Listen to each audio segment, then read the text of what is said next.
আল্লাহ হেফাজতের মালিক হেফাজত করেন যে কোনো ওসিলায়। আল্লাহর দরবারে লক্ষ কোটি শুকরিয়া জানাই যে ৭১-এর আগে হোয়াটসঅ্যাপ গ্রুপ, টেলিগ্রাফ গ্রুপ ছিল না, তাহলে বঙ্গবন্ধু ওখানে বসে বলতো, আর নেতারাই টেলিভিশন আর এইসব বিভিন্ন গ্রুপে তারা জ্বালাময় বক্তব্য দিত।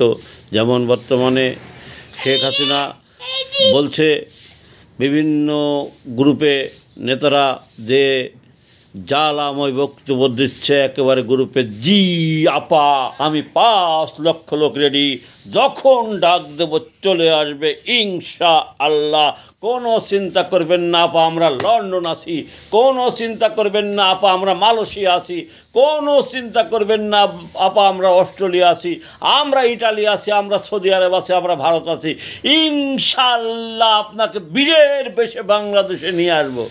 আর আমরা দেশে বসে মূল্যায়নের মূল্য খাচ্ছি। ঠিক আছে, ৫ই আগস্টের পর থেকে এ পর্যন্ত যদি প্রতিদিন এভারেজ 2টো করে ভিডিও ছাড়া হয়, কত ভিডিও হয় এক বছরে?